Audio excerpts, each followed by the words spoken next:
Hello बच्चों, कैसे हैं आप सब। आई होप आप सब बढ़िया होंगे। तो बच्चों, आज है हमारा part number 6 of chapter 8 issue of shares company accounts. बच्चों, मैं यही बिलीव करता हूं कि आप स्टार्टिंग से देख रहे हैं, अभी तक छठा पार्ट आज है, अभी तक 5 पार्ट्स कंप्लीट हो चुके हैं। एकदम से 6 पार्ट या फिर एकदम से थर्ड पार्ट पकड़ोगे, शुरू करोगे, नहीं समझ में आएगा। अच्छे से समझ लो ये चैप्टर। +2 बोर्ड की क्लास है, रिस्क मत लो। Right from the first part देखना शुरू कीजिए। तो अभी तक जिसने फर्स्ट पार्ट नहीं देखा या फिर पिछले पार्ट्स नहीं देखे, उन सभी के मैं एक लिंक दे रहा हूं आपको डिस्क्रिप्शन पे, और एक आई बटन पे आपको बने आ जाएंगे। तो बच्चों, आज हम स्टार्ट करने जा रहे हैं। पहले मुझे ये बताइए, जो पहला पार्ट देख के आए आज, पिछले पार्ट में हमने क्या पढ़ा था। पिछले पार्ट में हमने सीखा था बैलेंस शीट, और सर एक आपने छोटा सा कॉन्सेप्ट उठाया था, जो सर मतलब ये तो नॉर्मल वाला कॉन्सेप्ट ही था, जिसमें अंडर सब्सक्रिप्शन ऑफ शेयर्स थी कि 20,000 की जगह 18,000 शेयर्स आए हैं, सब्सक्राइब हुए हैं, तो उसके हिसाब से क्वेश्चन चला लो। ठीक है। तो बच्चों, आज एक वर्ड लिखा आ रहा है, मैं पहले से ही टॉपिक लिख देता हूं। मैं पहले से इसलिए लिखता हूं, आपको कंफ्यूज नहीं होना। जिस बच्चे ने पढ़ना है पढ़ लो, जिस बच्चे ने नहीं पढ़ना तो इसको अवॉइड करे। तो आज जो हम टॉपिक पढ़ने जा रहे हैं, उसको मैं आपको एक स्टोरी से समझा के चलूंगा। ठीक है बच्चों, जैसे मैं हूं, ठीक है, और मेरे एक दो मेरे फ्रेंड्स वगैरह हैं, हमने एक कंपनी खोलनी है। अब कंपनी खोलनी है, क्या आप जानते हैं बच्चों कि कंपनी खोलने से पहले बहुत खर्चे होते हैं। मैं ज़्यादा डीपली नहीं जाऊंगा, ऊपर ऊपर से बात करूंगा।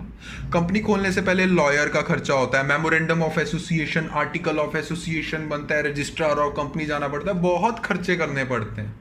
तो वो सारे खर्चे जो है ना, उसको आगे जाके कंपनी को हमें पे करने ही करने हैं। जैसे कि आप सब जानते हैं, कंपनी अलग है, मैं अलग हूं। तो जो आदमी पूरी कंपनी बनाने में अपनी मेहनत लगाता है, हार्ड वर्क करता है, इधर उधर दौड़ता है, कचहरी के चक्कर काटता है, कोर्ट के चक्कर काटता है, लॉयर्स के चक्कर काटता है कि मेरी कंपनी फॉर्म कर दो, बेटा उसको ना एक नाम से बुलाते हैं। उन बंदों को नाम से बुलाते हैं प्रमोटर्स। ठीक है, प्रमोटर्स। प्रमोटर्स कौन होते हैं? प्रमोटर्स सर ऐसे पर्सन होते हैं जो कंपनी बनाने में अपनी जान लगा देते हैं। इनको हम एक तरीके से ये भी बोल सकते हैं, जो मेन आदमी है कंपनी का, जो मालिक है कंपनी का। ठीक है, इसको ऐसे समझ के चलो। तो उनको हम बोलते हैं प्रमोटर्स। अब यार, प्रमोटर ने जो खर्चा किया है अपनी पॉकेट से, वो किसके लिए खर्चा किया है? कंपनी को। तो कंपनी का फर्ज नहीं होता कि वो जो खर्चा वो प्रमोटर को लौटाए, बट कंपनी तब तक नहीं लौटाती बच्चों जब तक कंपनी फॉर्म ना हो जाए। कंपनी कहती है तुम मुझे फॉर्म कर दो, मैं तुम्हारा खर्चा लौटा दूंगी। तो ये जो खर्चा करता है ना प्रमोटर, इसको एक नाम से बुलाया जाता है। इसको नाम से क्या बुलाया जाता है? Incorporation cost. Okay, incorporation cost, या फिर इसको फॉर्मेशन कॉस्ट भी बोल देते हैं। अब मुद्दा आया, सर ये इनकॉर्पोरेशन कॉस्ट का वर्ड का मीनिंग बताओ। ये तो आप क्रैम करवा रहे हो। क्रैम मैं कोई भी चीज नहीं करवाता। इनकॉर्पोरेशन से क्या समझते हैं आप? इनकॉर्पोरेशन से आप समझते हैं कि कंपनी बनने तक, मतलब कंपनी इनकॉर्पोरेट हो गई, मतलब कंपनी चालू हो गई, उससे पहले वाले खर्चे जो प्रमोटर ने किए हैं उसको हम बोलते हैं इनकॉर्पोरेशन कॉस्ट। तो कंपनी प्रमोटर को ये बोल के चलती है, कभी कभी ये सिचुएशन है, ठीक है, अकॉर्डिंग टू चैप्टर सिचुएशन अलग होती है। तो इसमें सिचुएशन क्या बोली, कंपनी बोलती है कि अच्छा प्रमोटर जी, आपने मेरे बनाने में बहुत हेल्प करी है। आपका एक तरीके से मान लीजिए 9 लाख रुपए का खर्चा हुआ है। ठीक है, तो वो कहता है हाँ जी मेरा 9 लाख रुपए का खर्चा हुआ है। तो कंपनी कहती है देखो, मैं आपको कैश में नहीं पे कर रही हूँ वो पैसे, मैं ऐसा करती हूँ, मैं आपको शेयर्स दे देती हूँ। समझने की कोशिश करो, अभी तक कंपनी शेयर्स किसको बांट रही थी? इस संसार को, इस जनरल पब्लिक को। शेयर्स का मतलब क्या होता था कि कंपनी बोलती है मैं तुम्हें शेयर्स दूंगी, तुम मुझे पैसे दोगे उसके। ऐसे होता था, हाँ ऐसे होता था। अब प्रमोटर्स ने तो ऑलरेडी कंपनी ने पैसे देने हैं। तो कंपनी उनको क्या कहेगी, यार तुम मुझे पैसे मत दो, जो मैंने तुम्हारे पैसे देने ना उसके बदले में मैं तुम्हें शेयर्स इशू कर देती हूं। ये पॉइंट वैलिड लगा कि नहीं लगा? हाँ सर, प्रमोटर्स के पैसे देने ही थे कंपनी ने, उतने के शेयर्स दे दिए। ठीक है, उन केसेस को हम क्या बोल के चलते हैं? उस केसेस को बोलते हैं issue of shares for consideration other than cash. Consideration का मतलब क्या होता है? इन रिटर्न उसने सर्विसेज दी, कैश के बदले, अदर देन कैश के बदले हमने शेयर्स इशू कर दिए। कैश के बदले हमने शेयर्स इशू कर दिया। इसका मतलब कैश का लेन देन नहीं हुआ, किसी और चीज का लेन देन हुआ जिसके बदले हमने उसको शेयर्स इशू कर दिए इन कंसिडरेशन। दैट मीन्स उसने हमारे लिए मेहनत करी, खर्चा करा, उसके कंसिडरेशन में हमने शेयर्स इशू कर दिए। उसको हम बोलते हैं issue of shares for consideration other than cash. की शेयर्स इशू करें, कैश नहीं आया, जैसे जनरल पब्लिक से हमें कैश आता था। इतनी आपकी ट्यूनिंग बन पाई कि नहीं बन पाई इस टॉपिक पे? बिल्कुल। ये तो हो गया हमारा फर्स्ट केस, इसको आगे चर्चा करेंगे, टेंशन मत लीजिए। अब बात करते हैं सेकंड केस की। अब कंपनी है, कंपनी में बच्चों फर्नीचर चाहिए, बहुत सारी चीज़ें चाहिए, फर्नीचर चाहिए, सोफास चाहिए, मशीनरीज चाहिए, बहुत सारी चीज़ें चाहिए। तो कभी कभी क्या होती है, मान लीजिए ये है मिस्टर ए, ठीक है, और ये है कंपनी। कंपनी ने मिस्टर ए से फर्नीचर लिया, ठीक है। तो कंपनी इनको क्या बोल के चलेगी, इसमें भी ऊपर वाला केस ही ले लीजिए। कंपनी ए को ये बोल के चलेगी कि सर थैंक यू, आपने हमें फर्नीचर दिया, आपके फर्नीचर की कीमत कितनी है? वो कहेगा 1,00,000 रुपया। तो कंपनी कहेगी मैं 1,00,000 रुपए आपको कैश में नहीं दे रही हूं, जो पैसा मैंने आपको देना था ना उतने के मैं शेयर्स दे देती हूं। बोल सकती है कि नहीं बोल सकती?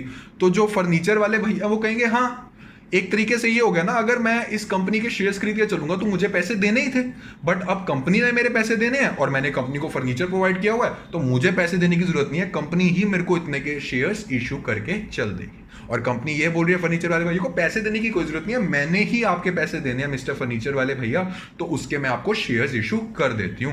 बच्चों इन सारी चीजों को, इन दो चीजों को बोल के चलते हैं issue of shares for consideration other than cash. समझ में आया कि नहीं आया? इतने का मतलब मुझे फटाफट से बता के चलेंगे। हाँ जी सर, समझ में आ गया। तो बच्चों इसमें भी सिचुएशंस होके चलती हैं, एक एक सिचुएशन डिस्कस करते हैं इसी में, issue of shares for consideration other than cash में, ठीक है। तो मैं एग्जांपल लूंगा कि मैंने कोई एसेट परचेज करा है, ओके। तो बच्चों मैंने एक एसेट परचेज करा है 9,00,000 रुपए का, मैं आपको आगे आने वाले एग्जाम्पल के थ्रू ही समझा दूंगा ये, ठीक है। 9,00,000 रुपए का मैंने एक एसेट परचेज किया और मेरी कंपनी के शेयर्स की वैल्यू है 10 रुपये, इसकी फेस वैल्यू है और 10 रुपये का ही मैं इशू प्राइस कर देता हूँ, ठीक है। अब जिससे फर्नीचर लिया उसने वो कह रहा है कि भैया आपने मेरे 9,00,000 रुपए देने हैं, और कंपनी वाले क्या कहते हैं, इस 9,00,000 के बजाय मैं आपको शेयर्स इशू कर देती हूँ। तो मुझे फटाफट से बताओ उसको कितने शेयर्स इशू करेंगे। एक शेयर की वैल्यू है 10 रुपये जिसकी फेस वैल्यू और इशू प्राइस भी 10 रुपये है, तो मैं क्या करूँगा 9,00,000 डिवाइडेड बाय 10, मैं उसको 90,000 शेयर्स इशू कर दूंगा। कितने पे? एट द रेट 10 ईच में 9,00,000 रुपए। हो गए ना? नॉर्मल केस था, 9,00,000 रुपए देने थे, 90,000 शेयर्स उसको इशू कर दो, उसको बोलो पैसे देने की कोई जरूरत नहीं, मैंने आपके देने ही थे, मैं आपको 90,000 शेयर इशू कर रही हूँ एट द रेट 10 दिस। अब मामला कहाँ बिगड़ता है? मामला यहाँ बिगड़ता है बच्चों, ये तो हो गया फर्स्ट केस। मामला यहाँ बिगड़ता है, 9,00,000 रुपए के तो शेयर्स थे और कंपनी के जो शेयर्स हैं 9,00,000 रुपए के, तो उसने फर्नीचर ले लिया, और जो कंपनी के जो शेयर्स है ना उसकी 10 रुपए की तो फेस वैल्यू है, बट 25% प्रीमियम पे इशू करते हैं। दैट मीन्स 10 का अगर मैं 25% निकालूं कितना होता है? 2.5 प्लस 10 12.5। बच्चा 12.5 रुपीज जो है वो है इसका इशू प्राइस। 10 रुपए पे नहीं करते इशू, 12.5 पे करते हैं। अब मुझे फटाफट से अपनी कॉमन सेंस, इसमें कॉमन सेंस लगेगी, इसमें अकाउंट्स है ही नहीं, मैं सीधी सीधी आपको बात बता के चलूं। फर्नीचर वाले से कितने का लेना देना है? फर्नीचर वाले को कितने से मतलब है कि मेरे पैसे पूरे कर दो भैया, चाहे शेयर से करो चाहे कैश से करो, उसको मतलब है 9,00,000 रुपए। ये मेरी वर्डिंग्स पे ध्यान देना, कितने से मतलब है? 9,00,000 रुपए से मतलब है, ना ज्यादा ना कम, ठीक है। अब क्या आप ये बोलोगे कि भैया 9,00,000 रुपए मैंने आपके देने हैं, मैं कंपनी हूं, भैया को बोल रहे हैं कि भैया 9,00,000 रुपए के तो आपका मैंने फर्नीचर लिया है और मेरे एक शेयर की फेस वैल्यू है 10 रुपए, कितने शेयर्स इशू कर दिए? 90,000 पे। तो भैया हम आपने ना पता है कैसे करना है? फर्नीचर वाले भैया कहेंगे, थोड़ा थोड़ा कंफ्यूज होके कहेंगे हाँ बताओ, 90,000 रुपए इंटू में 10, 9,00,000 रुपए तो भैया मैं आपको खत्म, आपकी साइड से भी मेरी साइड से भी मैं आपको 9,00,000 के रुपए के शेयर इशू कर रहा हूं। और सर भैया ये ना मैं जो शेयर इशू करता हूं ना, ये 2.5 का एक्स्ट्रा प्रीमियम भैया आपको मुझे पे करके चलना है। मतलब कि 90,000 इंटू में 2.5 कितना होता है? 90,000 इंटू 2.5 ये होता है 2,25,000 रुपए। भैया दो फर्नीचर वाले भैया 2 सेकंड के लिए ऐसे करने लगे हैं, 9,00,000 रुपए तो तूने मेरे देने थे, कंपनी को बोल रहे हैं, उल्टा तू मुझसे 2,25,000 रुपए और मंगवा रही है क्योंकि तुम सिक्योरिटी प्रीमियम पे इशू करते हो। क्या ये लॉजिकल लग रहा है? तुमने 9,00,000 रुपए देने हैं, भैया को 9,00,000 से मतलब है, तुम 9,00,000 से तो चलो 9,00,000 खत्म कर दिए, ऊपर से तुम फर्नीचर वाले भैया को ये बोल रहे हो कि भैया वो एक्चुअली जो हमारे शेयर्स है ना वो 10 रुपए के नहीं है, 10 रुपए से तो खत्म हो गए सर, 2.5 और हमने प्रीमियम मंगवाते हैं तो ये 2.5 आप हमें दे के चलो। भैया कहेंगे ये क्या मतलब हो रहा है भाई, ये तो मेरे साथ चीटिंग हो रही है। बच्चों ये अप्रोच टोटली रॉन्ग है। टोटली रॉन्ग है, बच्चे ये गलती करके चलते हैं। मुझे फटाफट से जवाब दे के चलो जो मैंने आपसे स्टार्टिंग में पूछा था, भैया को कितने से मतलब है कि इतना पैसा मेरा दो, चाहे शेयर से दो चाहे कैश में दो, भैया को मतलब है 9 लाख रुपए से। मतलब कि इतने शेयर्स इशू करके चलो बच्चों, मार्क माय वर्ड्स, मतलब कि इतने शेयर्स इशू करके चलो कि 9 लाख के अंदर शेयर की वैल्यू भी आ जाए, प्लस 9 लाख के अंदर ही, 9 लाख रुपए के अंदर ही सिक्योरिटी प्रीमियम रिजर्व की भी वैल्यू आ जाए। भैया से एक्स्ट्रा नहीं लेने तुम लोगों ने, 9 लाख के अंदर ही मामले को खत्म करो। तो मुझे फटाफट से बताओ बच्चों, 10 रुपए का शेयर था, क्या मैं इसमें ऐसे नहीं कर सकता? 10 रुपए का शेयर था, 25% प्रीमियम, ये होता है 2.5, और टोटल इशू प्राइस कितना हो गया? आईपी लिख रहा हूं, आप इसको इशू प्राइस समझेंगे 12.5। अगर मैं 9 लाख रुपए को 12.5 से डिवाइड कर दूं, क्योंकि ये पर शेयर वैल्यू कितनी होगी 12.5, तो कितना आएगा? 9 लाख डिवाइडेड बाय 12.5, ये आएगा 72,000 शेयर्स। अब बनी ना बात। अब आप भैया को बोल सकते हो कि भैया 72,000 इंटू में 10, ये तो नॉर्मल शेयर कैपिटल हमने आपको इशू कर दिया, और आपके 9 लाख में ही, भैया टेंशन मत लीजिए, आपसे हम कुछ मंगवा नहीं रहे, आपके 9 लाख रुपए में ही हमने 72,000 शेयर्स इंटू 2.5 मंगवा लिए, वो 9 लाख में ही एडजस्ट हो गए, टेंशन ना लीजिए। तो बच्चों कितना होगा? 72,000 इंटू में 2.5, ये होता है 1,80,000। ठीक है, तो बच्चों 7,20,000 और 1,80,000 कितना होता है? ये हो गया 9 लाख रुपए। ये ज्यादा लॉजिकल लगा कि ये ज्यादा लॉजिकल है? ऑफ कोर्स सर, जो मंगवाना है 9 लाख रुपए में ही मामले को खत्म करना है। तो आप प्रीमियम के केस में क्या करके चलेंगे?